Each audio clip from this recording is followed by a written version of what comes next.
Good afternoon, students. Today we will going to start our next part of HTML chapter, that is client-side scripting. Okay, yesterday in last lecture we already seen the text area tag.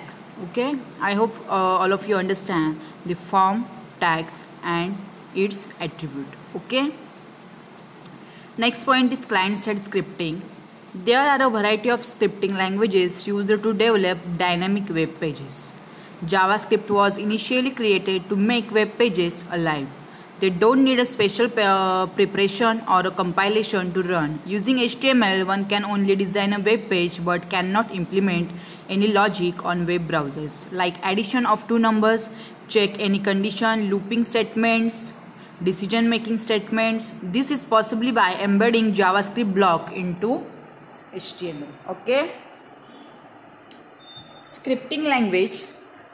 A script is a list of commands that are executed by a scripting engine. Scripts are used to generate dynamic web pages on the web.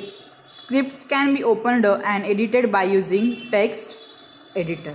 Okay, scripting language काय त्यांनी सांगितलंय. A script is a list of commands that are executed by a scripting engine.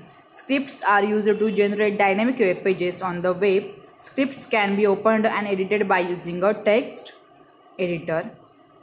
आता ह्याच्यामध्ये काय सांगितलं त्यांनी, client side scripting. Okay, कशासाठी use करतात, कशामध्ये यूज करतात त्याचे त्यांनी दिलेलं आहे. Insertion of JavaScript in HTML. JavaScript can be use for client side और सर्व्हर साइड स्क्रिप्टिंग लँग्वेज. आता आपण आतापर्यंत HTML लँग्वेज बघितलेली आहे. आता नेक्स्ट पार्टमध्ये आपल्याला ह्या क्लायंट साइड स्क्रिप्टिंगमध्ये जावास्क्रिप्ट लँग्वेज आपल्याला यूज करायची आहे. पण ती कशी यूज करायची आहे, विदिन HTML. ओके, HTMLच्या अंडर आपल्याला जावास्क्रिप्ट लँग्वेज यूज करायची आहे. JavaScript code can be inserted in HTML program between script and script tag. Okay, कशी जावास्क्रिप्ट लँग्वेज इन्सर्ट करतात, स्क्रिप्ट टॅगच्या under. Okay, language attribute is used to set scripting language. You can place any number of scripts in HTML. There are two methods to insert JavaScript in the HTML. Scripts can be placed in body or in head section of an HTML or in both. Okay, JavaScript language कशामध्ये, under script tag or under head or body टॅगच्या आतमध्ये काय होतं, script use केली जाते.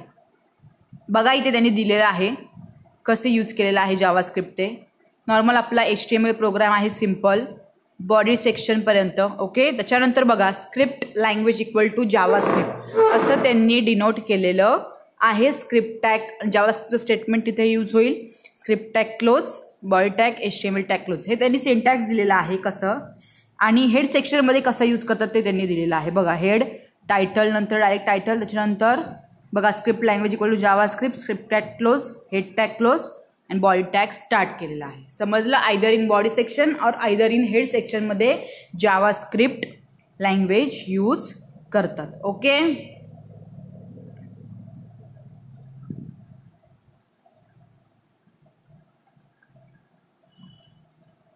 Next त्यांनी दिलेलं आहे variables. The variables is a basic unit of storage in a JavaScript programme.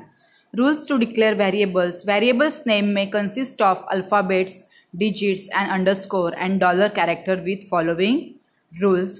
They must start with an alphabet. त्यांनी व्हेरिएबलची डेफिनेशन दिलेली आहे. डेफिनेशन इन शॉर्ट की कशा टाईपमध्ये असू शकतं variable.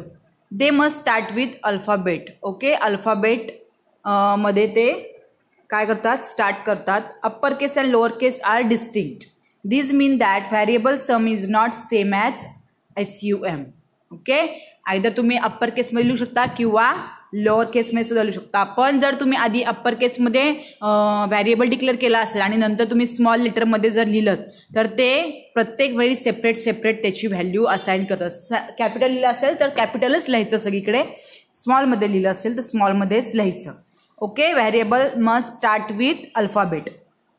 It should not contain blank space और special symbol except underscore.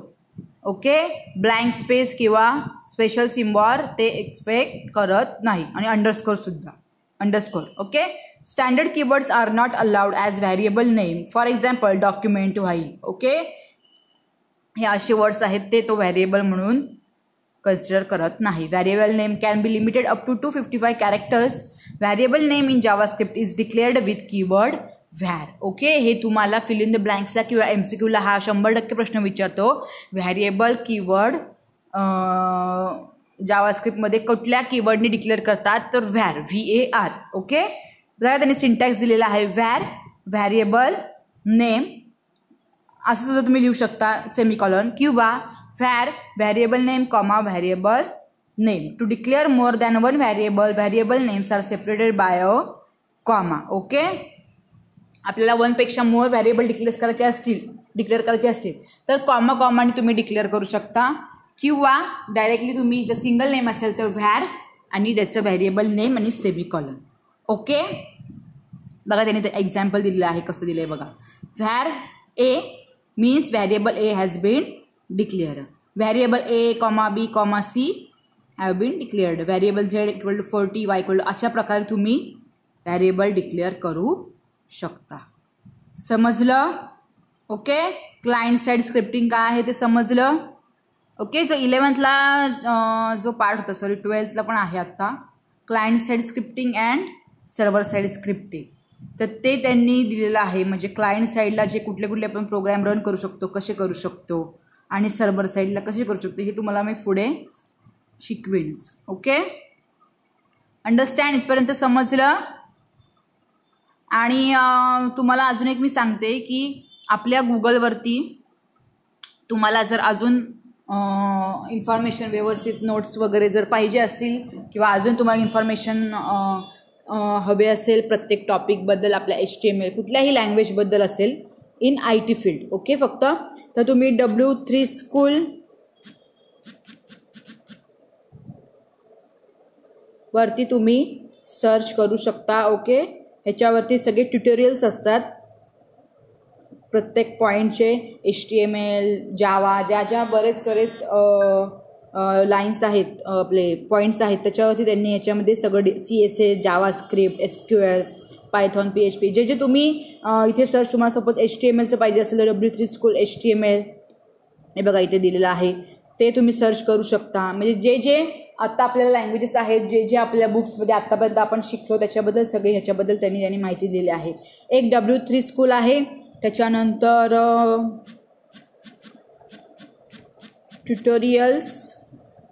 Tutorials point म्हणून सुद्धा ही एक वेबसाईट आहे, त्याच्यावरती सुद्धा तुम्हाला सगळं लँग्वेजेसचं डिस्क्रिप्शन, त्याची माहिती, प्रत्येक त्याच्याबद्दलच्या कन्सेप्ट वगैरे त्यांनी दिलेल्या आहेत. तुम्ही ह्याच्यावरती सर्च करू शकता. ओके,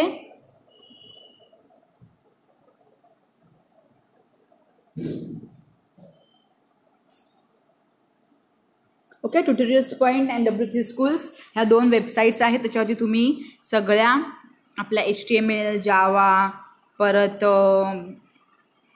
SQL, डेटाबेस, मला फर्स्टचा चॅप्टर आहे बघा, सगळ्याबद्दल त्यांनी ह्याच्यामध्ये दिलेला आहे. तुम्हाला जो पॉईंट हवे असेल तो इथे सर्च करायचा आहे. ओके, एक्स्ट्रा इन्फॉर्मेशनसाठी स्टेप बाय स्टेप्सनी कन्सेप्ट चांगला त्यांनी इथे एक्सप्लेन केलेल्या असतात. ओके, समजलं? डेटा टाइप्स आपण नेक्स्ट लेक्चरमध्ये घेऊयात.